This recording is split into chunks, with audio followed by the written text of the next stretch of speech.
C'est parti. Hello, Hello Gooders. Alors, bienvenue sur les Acting Good. Comme vous pouvez constater, aujourd'hui, je ne suis pas toute seule.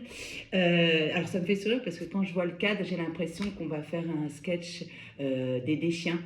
J'aurais adoré, mais c'est pas l'objectif aujourd'hui. Peut-être qu'on pourra inventer un truc comme ça plus tard, Muriel, je ne sais pas. Ouais. Donc, aujourd'hui, Muriel, qui est une amie précieuse, qui est une artiste, qui est une artiste peintre, qui travaille aussi le développement personnel autour de la couleur. J'ai eu envie de lui proposer de faire une vidéo parce que Muriel est une grande hypersensible et d'une part, c'est l'occasion de se dire qu'on n'est pas seul, on est quand même pas mal et que chacun a son histoire d'hypersensible. Donc aujourd'hui, c'est Muriel qui nous fait le plaisir de se livrer, de nous partager son parcours d'hypersensible. Donc, Je pense que déjà, en termes de souvenirs, j'en ai pas tant que ça, parce que justement, mes souvenirs étaient surtout émotionnels. Et du coup, déjà commençait une autre lecture en fait du monde. Je me sentais très seule. J'étais beaucoup dans l'observation, en fait. enfant, hein, ça. Enfant, ouais. Enfant, je me sentais vraiment. Il y avait une différence, une solitude, mais c'était du ressenti. Je pense que je ne l'exprimais pas du tout et j'avais sûrement une certaine conscience quand même de ça. Mais en même temps, dès le départ, je pense que j'avais des graines comme ça de joie et d'émerveillement. Et je pense que déjà là, la couleur était soutenante pour moi, puisque par exemple, un des rares souvenirs que j'avais quand j'étais toute petite en maternelle, je me rappelle franchement, je pense, de deux souvenirs. Un, c'était une histoire autour d'une fusée, donc de quelqu'un qui partait comme ça dans l'univers et qui allait revenir. Et donc c'était fait de barils de lessive qui étaient recouverts de toutes les couleurs de la laine. Et aussi bien là, la forme que l'histoire, c'était quelque chose qui pour moi était, pour le coup, faisait partie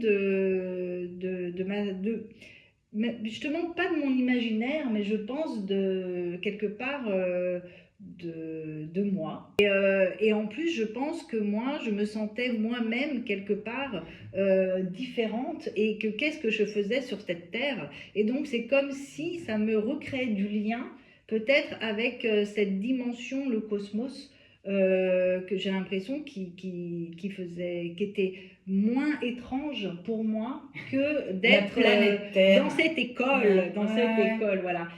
D'une certaine manière, j'ai envie de faire passer à toute personne, parents, futurs parents, enfants, que en fait, ce qui nous anime est déjà là, peut se trouver déjà là dans des choses toutes petites, des interstices en fait, et que notre essence même est déjà là en fait. C'est pas ça qui demande à développer, ça demande à être vu en fait, à être reconnu. Mais je pense que tout est là en fait. Ouais, c'est peut-être les nouvelles générations bénéficieront d'un travail qu'on a fait nous sur nos générations, mais il faut déjà l'identifier de soi à soi pour ensuite comprendre qu'on fonctionne comme ça et après se réajuster ou pas d'ailleurs au monde quoi. Et ton rapport aux autres du coup dans cette petite enfance? Eh ben, mes rapports aux autres, je pense que j'ai aimé la solitude en fait, et encore maintenant, la solitude est quelque chose de régénérant pour moi, quelque chose de très apaisant euh, me retrouver, me reconstituer. Et pour pouvoir comme ça arroser à mon rythme toute ma petite poésie et mon rapport à moi-même et au monde.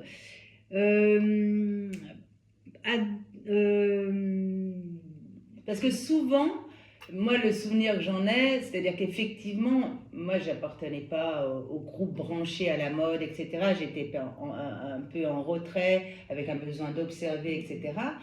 Mais j'ai toujours trouvé des pairs, c'est-à-dire qu'une ou deux personnes, finalement, quand tu prends du recul, avec cette même atypie, cette sensibilité, etc., où finalement on se retrouve quelque part entre nous et on a des camarades enfin, moi j'avais des camarades d'enfance en binôme, voire en trio. Voilà, j'essayais de comprendre comment tu t'adaptes au groupe. C'était le cas pour toi ou déjà tu choisissais la solitude? Voilà, déjà, est-ce que c'était un choix? Parce qu'aujourd'hui, on choisit des moments de solitude pour soi, on les choisit. J'espère que, enfin, à nos âges, on les subit plus, on les choisit. Quand on est plus jeune, le regard des autres, effectivement, la confiance. Voilà, toi, tu l'as vécu du coup comment? Je pense que, en tout cas, j'avais pas du tout la notion d'âge. C'est-à-dire que j'avais, par exemple, ma super copine, c'était une femme corse qui avait plus de 50 ans. J'allais chez elle et je pouvais ramener des chaussures, des talons aiguilles de couleurs incroyables, de matières incroyables, des bijoux. Et en fait, c'est surtout, je pense que j'étais, je pense déjà quelque part attirée par des personnalités en fait. Et donc du coup, c'était pas du tout en lien avec l'âge. Et c'était, je pense que j'avais pas du tout cette frontière-là. Et pour les personnes de mon âge, je me sentais quand même très dans une solitude, mais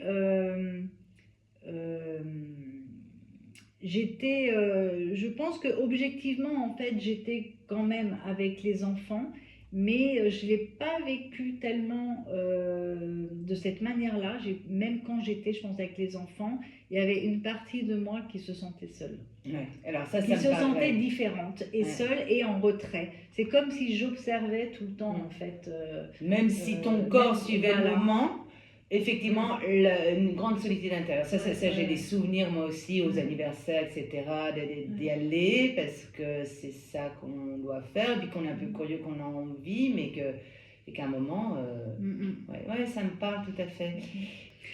Je pense en tout cas que déjà, j'avais une joie. J'étais une petite fille très joyeuse. Et je pense que c'est pour ça aussi que ça a été très compliqué de finalement laisser de la place à cette différence. Parce que je pense que je paraissais pas si différente que ça à l'extérieur. D'abord parce qu'on a en général une faculté à s'adapter qui est assez incroyable. Et en plus, j'ai toujours été quelqu'un qui aimait les gens et qui avait quelque chose de très compliqué parce que d'un côté, je me sentais tout le temps à l'écart, différente.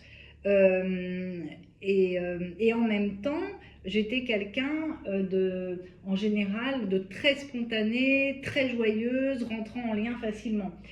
Donc je pense que même moi, finalement, je n'ai rien compris à ces espèces de deux rythmes, mais qui, effectivement, au moment c'est ambivalence un peu, en fait. Mais c'est vrai, ça me parle ce que tu dis, parce qu'effectivement, je pense que quand on voit une énergie comme ça, spontanée, solaire, on a cette énergie en commun. Du point de vue de l'extérieur, c'est qu'on est bien dans ses basques et que tout roule. Mon adolescence est arrivée en fait des symptômes.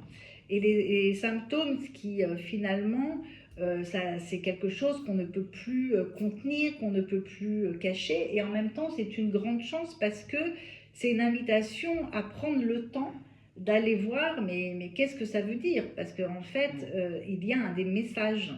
Alors évidemment, il faut tout remettre aussi à l'époque dans la perspective. Donc mes premiers symptômes, ils sont arrivés quand quand j'étais adolescente. Donc à l'époque, je peux vous dire, on se sentait encore plus seul dans le corps médical, dans toutes les personnes qui étaient censées nous conseiller. Donc j'ai entendu tout et n'importe quoi, mais ce qui est sûr, c'est que de plus en plus, j'ai connu des énormes angoisses je ne sais pas d'où elles venaient en fait. J'ai été submergée. Et j'ai été submergée jusqu'à ne plus pouvoir supporter d'être... en fait, je pense que c'est là où j'ai commencé à comprendre qu'il se passait quelque chose qui était au-delà de moi, quelque chose que je ne pouvais pas maîtriser, qui me submergeait et qui n'était pas les raisons qu'on me disait.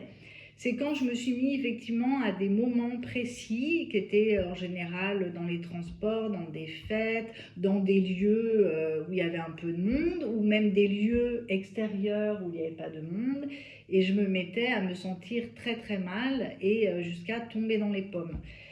Ça aussi, ça a été un très long parcours parce que je pense que je n'ai pas pu du tout être accompagnée. Et en fait, on a mis et j'ai mis beaucoup de mots qui en fait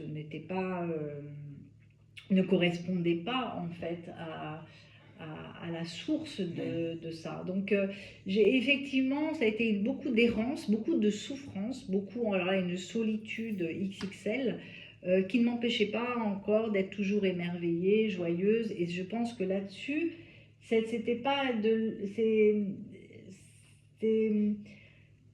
On pourrait penser que c'est comme une espèce, quelque chose qui est esquissé entre cette joie, cet émerveillement et puis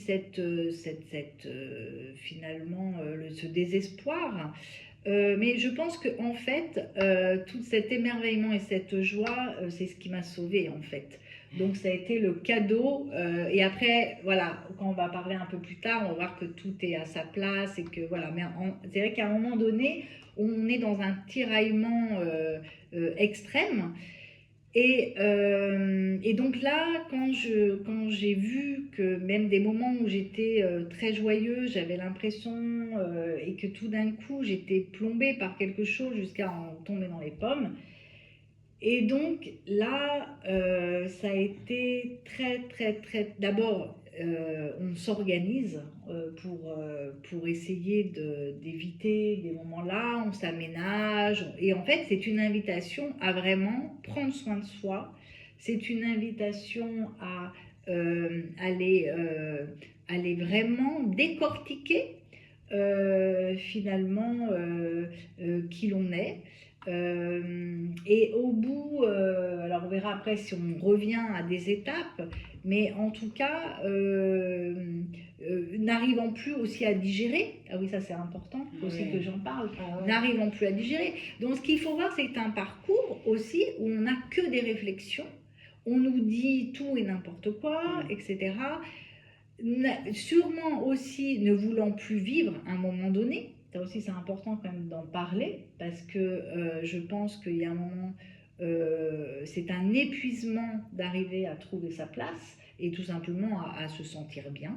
Et puis que quand même, effectivement, quand tu éprouves physiquement tout le monde extérieur, concrètement, physiquement, c'est vrai que ça puise une énergie déjà sans qu'on ait rien demandé. C'est-à-dire sans qu'on ait commencé à faire quoi que ce soit, ça puise une énergie de dingue. Et le parcours étant de trouver le juste milieu de protection, voilà. Mais ça encore, quand on est c'est épuisant, c'est difficile. C'est physiquement épuisant. Voilà. Par contre, moi, comment l'art est arrivé dans ma vie? Parce qu'il y a quand même un moment donné où j'ai pas été déscolarisée, mais en tout cas, l'école a été très compliquée, me renvoyait vraiment comme quoi j'étais bête, et surtout, ça devenait insupportable. Arrivé en terminale, ça devenait pour moi impossible de me mettre à travailler les soirs. Et en fait, je me suis mise... Alors c'est vrai que mon activité extrascolaire, enfin j'en avais plusieurs, mais notamment, je faisais partie donc d'un atelier d'art plastique. Donc ça, c'est vrai. C'est vrai aussi, j'en ai pas parlé quand j'étais petite, mais dans ma solitude, dans ma chambre, je bricolais beaucoup, je manipulais beaucoup du scotch, des agrafes, des ciseaux, Voilà, j'étais déjà beaucoup dans le manuel. Mais bon, pour revenir en terminale, j'ai vraiment tout d'un coup trouvé comme un espèce de rythme établi. Je me mettais à peindre tous les soirs, ce qui me permettait d'arriver à un état tranquille, supportable, en tout cas qui était capable de supporter, de se mettre au travail. Et c'est donc, évidemment, je me suis mise à me coucher tard parce que finalement, j'avais à vivre 2 programmes en une soirée. Le programme de créer et ensuite de travailler.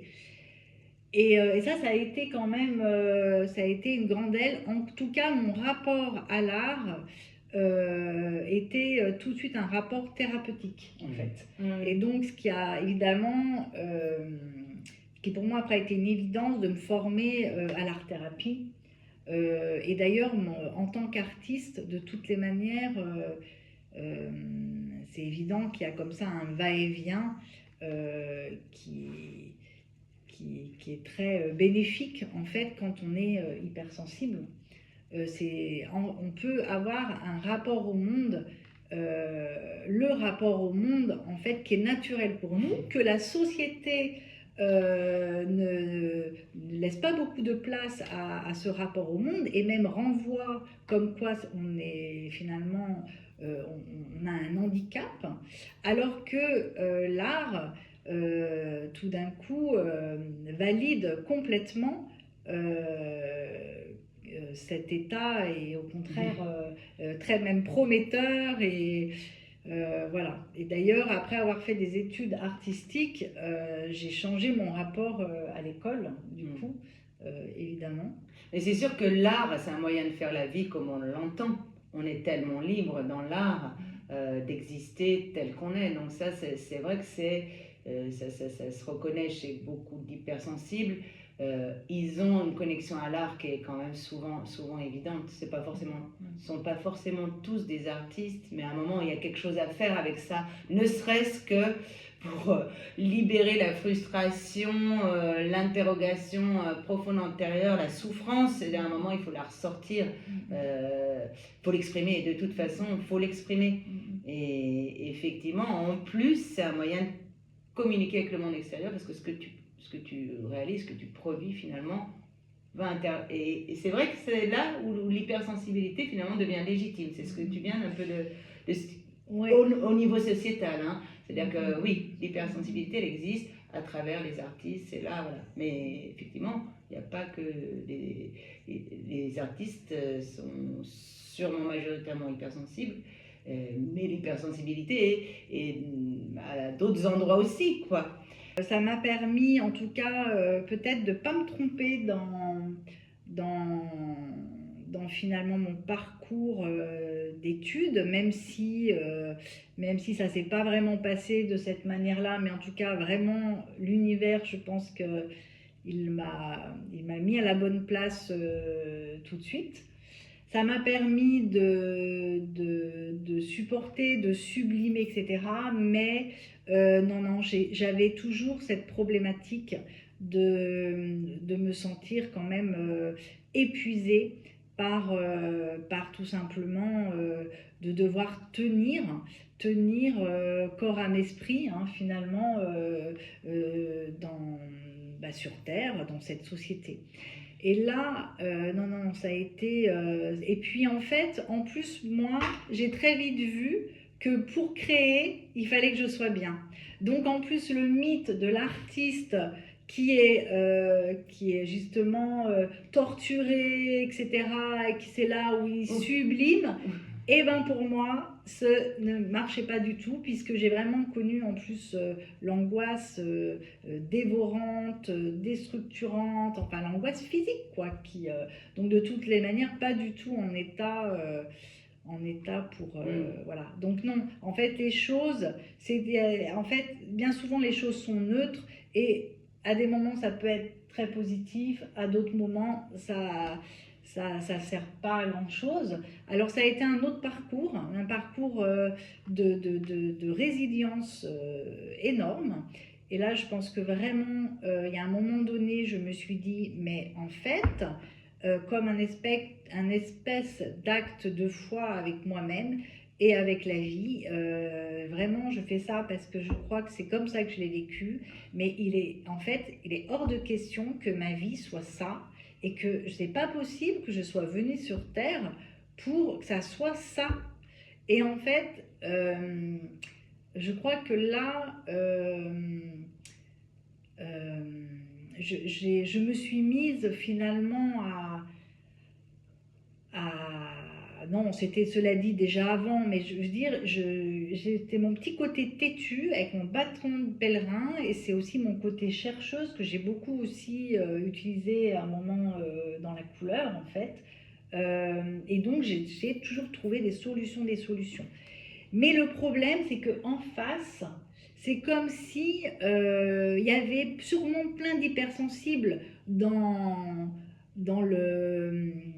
les accompagnants, mais je pense qu'eux-mêmes n'avaient même pas encore rencontré. Les clés, mais c'est vrai que C'est ça, hein, non, il y a 20 ans en arrière, c'était une génération où l'hypersensibilité, voilà, on mettait pas trop de mots là-dessus. Les armes, pas la connaissance, parce que quand même maintenant, on sait que c'est vraiment le cerveau est différent en fait, hein, donc je veux dire, on peut dire que c'est mathématique en fait. Pragmatique. On n'est pas que dans une histoire de ressenti, un manque de volonté, qu'on est un peu trop mièvre, à fleur de peau. Voilà. De fait, on l'aime, mais pas mieux. C'est juste un ADN de ressenti des choses et du monde qui peut, je le répète toujours, quand on gère à peu près bien, est une tellement belle force pour soi-même et pour les autres et pour l'univers, je dirais vraiment.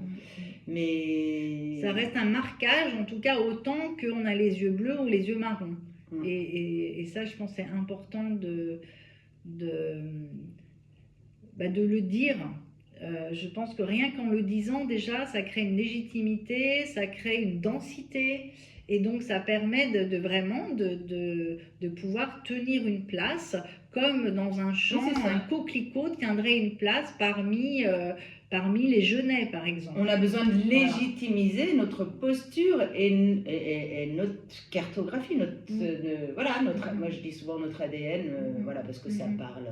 Voilà, ça parle à tout le monde à peu près, mais c'est vraiment, vraiment, vraiment important parce que je crois que l'idée, c'est pas forcément de justifier notre manière de vivre les choses, mais c'est d'amener à la conscience que c'est une réalité et que c'est pas de la minauderie ou de... Voilà, c'est que, on éprouve, et du coup, c'est face à cette société qui est complètement, effectivement, fermée, à qui on a demandé de fermer les écoutilles au niveau de son propre ressenti intérieur. Hein. C'est vrai que quand même, le système est beaucoup fait pour qu'on n'écoute pas ce qui se passe en soi, qu'on suive le chemin qu'on vous guide, je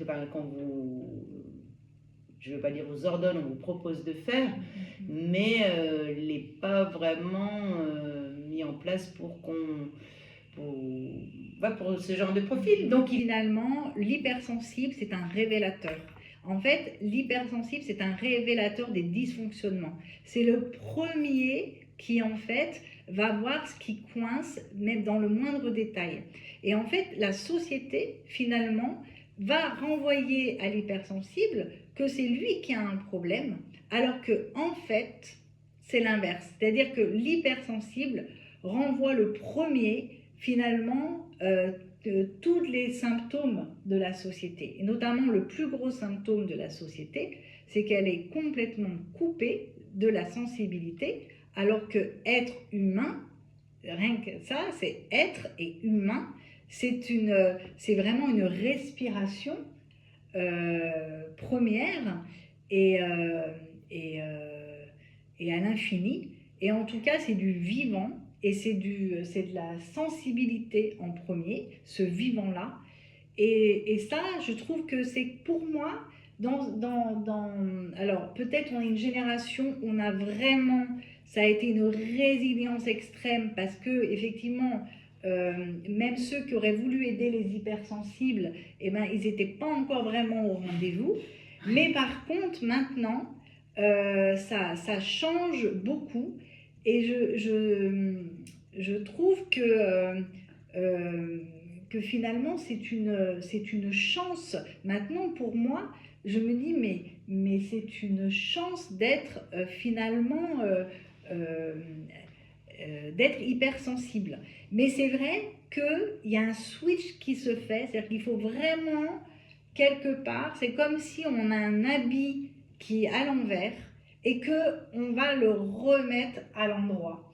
C'est-à-dire qu'il y a un moment donné, tout ce qu'on a cru qui était finalement, on va dire, oui, je vais prendre souvent le mot handicap, et bien maintenant c'est une force en fait. Donc c'est-à-dire que c'est comme s'il y a un renversement comme ça qui se passe. Alors évidemment, on a l'impression que c'est très rapide, mais en fait, voilà, c'est quand même, ça reste tout un parcours. Et pour moi, en tout cas, le switch a commencé à se faire, c'est quand j'ai compris que en fait, j'absorbais toutes les énergies des lieux, des gens, de tout, même des gens qui étaient avant, qui n'étaient plus, qui voilà, et que en fait, j'étais dans un trop plein, et que finalement cette hypersensibilité, eh ben, elle me dépassait. Je ne pouvais pas me protéger, je ne pouvais pas m'en préserver. Et donc, à partir du moment où j'ai commencé à comprendre ce qui se passait, eh ben, évidemment, j'ai pu m'accompagner d'une façon ergonomique, et en tout cas avec bienveillance, et puis avec amour tout simplement, et puis même se dire, eh ben, en fait, j'ai quelque chose en plus, et pas en moins. Et donc voilà, c'est tout un switch qui se fait, et donc qui après même redéfinit beaucoup de choses finalement dans ses choix avec qui on est, qu'est-ce qu'on fait, le sens de sa vie. Je trouve qu'il y a un truc très très important sur ce que tu viens de dire, pour rebondir, c'est qu'en fait, je trouve que maintenant, après des années de questionnement, parce que y a des choses qui font écho dans le parcours de Muriel, même si j'ai pas tout, loin de là, vécu les choses de la même manière, c'est que maintenant, déjà, on s'autorise à verbaliser « je suis hypersensible », j'éprouve les choses à outrance, même si on n'a pas peur d'avoir l'air débile de dire mais moi, ça fait pas longtemps que j'ai envie de dire, ça fait 3-4 ans que j'arrive à dire, mais en fait, effectivement, quand il y a trop de gens ou quand quelqu'un est pas bien dans la pièce, je le sens et ça m'oppresse à outrance, je sens qu'il va falloir trouver une solution pour accompagner. Enfin, on arrive à s'autoriser à dire maintenant comment ça se passe à l'intérieur, peu importe ce qu'en pensent les autres, parce que y a des personnes qui vont peut-être essayer de comprendre de ce qu'on veut dire, et à d'autres endroits ne peuvent même pas l'entendre, puisqu'ils n'ont, et c'est sans jugement, jamais vécu de manière physique et intrinsèque ce dont on parle. Mais j'ai envie de dire à tous les hypersensibles, osez dire, crier, mais poétiquement, j'ai envie de dire, osez dire au monde votre nature et la manière dont vous vivez émotionnellement et physiquement les choses, parce que c'est concret. Alors, ça ne veut pas dire que l'autre en face il va tout de suite comprendre, mais déjà il comprend les mots, il va essayer de se dire, même s'il ne l'a jamais éprouvé, s'il y a de l'empathie, à commencer à se dire effectivement, voilà, l'hypersensible fonctionne comme ça, donc c'est assez puissant dans le vécu, donc peut-être on pourra être mieux compris dans nos agissements et dans nos manières de faire. Enfin voilà, c'est vraiment ne pas avoir peur de se montrer tel qu'on est. Alors le monde vous dirait faillible, c'est vrai que je disais on est faillible, mais c'est même un jugement de valeur faillible, on est juste sensible en fait. Voilà. En fait, c'est se donner le droit de vivre, en fait. C'est se donner ce droit, en fait, cet espace, ce territoire de vie. Et moi, je prends souvent vraiment l'exemple d'un champ de fleurs, en fait. Et est-ce que on se permettrait de dire, mais cette fleur-là, elle n'a rien à faire là, et pourtant elle est différente, et c'est quelque chose qui, en tout cas, c'est une image, régulièrement je reviens à elle, en fait, parce que je trouve que la nature, en fait, nous apporte beaucoup de réponses. Et donc c'est plutôt, ouais, c'est vraiment se donner ce droit-là. Alors, comme quand on est hypersensible, en général, on a comme ça cette finesse. Il faut qu'elle nous rende service. Et je pense que de temps en temps, c'est vraiment oser prendre le vocabulaire le plus haut de gamme pour parler de l'hypersensibilité. Et quelquefois, si on sent, eh ben, peut-être se mettre plutôt en retrait, se préserver, moins en parler. Parce que c'est vrai que l'hypersensible, on reste quand même hypersensible, et donc peut-être pas se mettre dans des plans où finalement on pourrait être le punching ball de certains, parce que l'hypersensibilité, c'est quelque chose qui dérange aussi beaucoup, parce qu'on renvoie où en est l'autre dans sa sensibilité. Ah oui, exactement. Et de s'autoriser à le verbaliser, alors que quelqu'un en face n'a pas encore fait le chemin, ou n'y arrive pas, ou ne trouve pas encore, les bons tips pour pouvoir le faire. Ce n'est pas un caprice d'être hypersensible, en fait. Non, mais c'est vrai que là, des fois, on peut agacer sur le fait d'être en toute transparence sur qui on est, hyper joyeux, pétillant, ou tout d'un coup triste, ou de pas savoir. Voilà, c'est vrai qu'on a enfin, parce que c'est un parcours de vie, l'audace d'être qui on est. Et c'est vrai que des fois, quand on est encore en recherche, ça peut crisper. Il faut pas parce que d'emblée, nous on est avec, on a envie que l'humanité aille bien, donc quelque parcours que ce soit pour chacun, d'où ils viennent, prendre le temps et la tolérance de faire le chemin. Et c'est vrai qu'on a toujours l'espoir et l'envie qu'il y ait une tolérance par rapport à tout fonctionnement, j'ai envie de dire, différent, à partir du moment où il n'est pas nocif et agressif envers l'autre. En fait, c'est une richesse de toutes les manières, et c'est vrai que c'est toujours la Madeleine de Proust. En fait, on recherche tous, d'ailleurs autant quand on est artiste, aussi on recherche un petit peu l'essence de l'enfant, et voilà comment l'enfant gère, en fait, comment il habite sa sensibilité, mais vraiment quand il est enfant, avant 3 ans, en fait. Et donc là, déjà, il est, en fait. Il est dans ce jaillissement, en fait, de la vie qui en elle-même n'est que sensibilité. Et c'est après où on va finalement, c'est les autres êtres humains qui n'ont pas laissé soit de place à leur sensibilité, soit ils ne veulent pas, ils ont des raisons, etc. Mais en tout cas, on devient gênant parce qu'on est miroir, on est révélateur, en fait.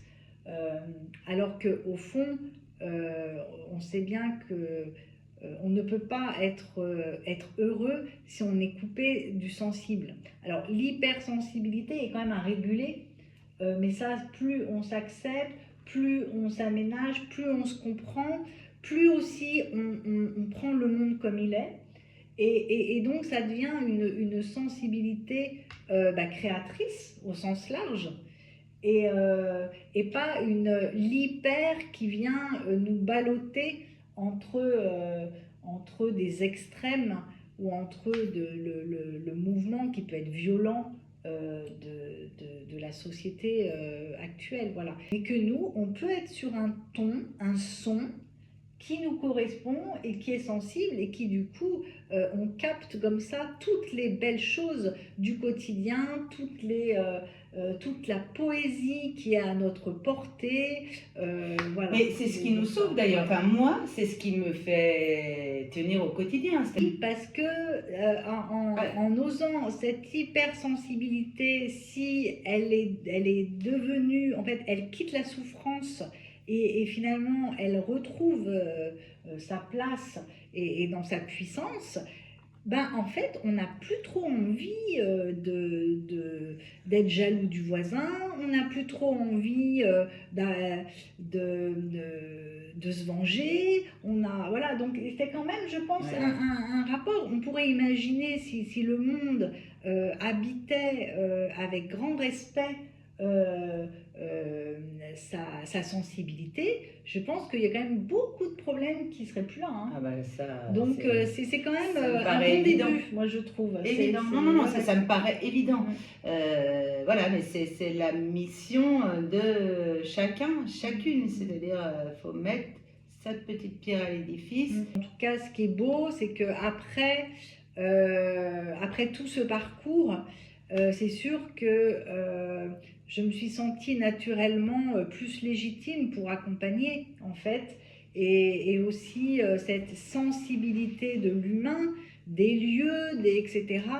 Et ben finalement, ces précisions dans le ressenti, ça devient en fait une force pour pouvoir accompagner. Alors certes, j'ai beaucoup investi la couleur qui en plus pour moi est vraiment en tant qu'artiste et en même temps le soin, et donc ça reste mon outil favori. Mais l'hypersensible, en fait, c'est réellement quelqu'un qui capte beaucoup l'invisible. Voilà, donc au départ, ça peut être très déstabilisant. Et ensuite, après, ça devient au contraire, ça devient une aide pour soi et une aide pour les autres. Voilà, Exactement. Et on nous prend beaucoup pour des fous, on nous le dit, on nous le dit pas, mais on arrive à le croire. Donc il y a tout ça. Mais par contre, on est en 2025 et franchement là-dessus, ça a vraiment avancé. On parle beaucoup plus de l'invisible, on parle beaucoup plus, il y a plein de termes, voilà, l'art-thérapie, il y a beaucoup de choses qui sont devenues quand même au devant de la scène et que ceux qui en ont besoin peuvent du coup s'en saisir. Et ça devient vraiment des lumières. Il y a pas mal de thérapies alternatives qui sont, je trouve, marchent plutôt très bien avec le profil d'hypersensible. Hein. Moi, je pense à ça peut être la sophrologie, l'hypnothérapie, voilà, tout ce qui est Reiki, enfin tout ce qui passe aussi par tout ce qui est énergétique. Hein. Il y a une sensibilité avec l'énergie qui me semble évidente. Évident, ah bah ouais, parce qu'on est vraiment les premiers à être tout le temps en travail avec l'énergie de l'invisible. Qu'on le veuille ou qu'on ne le veuille pas, qu'on ait conscience ou pas conscience. Donc c'est sûr que je pense que ce sont des aides qui sont vraiment, mais c'est de la haute couture pour nous. C'est cette histoire avec l'invisible qui est à prendre en compte dès le départ. La créativité, parce qu'on est dans un rapport singulier au monde. Alors, chaque être humain a normalement un rapport singulier au monde, mais je pense que nous, singulier de chez singulier, et aussi ne pas oublier le corps, parce que l'hypersensible met en travail beaucoup son corps sans qu'il s'en rende compte, alors que son hypersensibilité fait qu'il peut être beaucoup plus au niveau de la réflexion, de la pensée. Et donc, je pense que c'est une bonne triade, le corps, la créativité et cette connaissance avec l'invisible qui est... on n'est pas du tout obligé de parler spiritualité. Je veux dire, rien qu'après l'hiver, quand on s'aperçoit qu'à chaque fois la nature est au rendez-vous pour éclore, eh ben, l'hiver, c'est toute une part, c'est l'invisible qui travaille et qui se montre au printemps. Donc, de toutes les manières, l'invisible nous entoure de partout.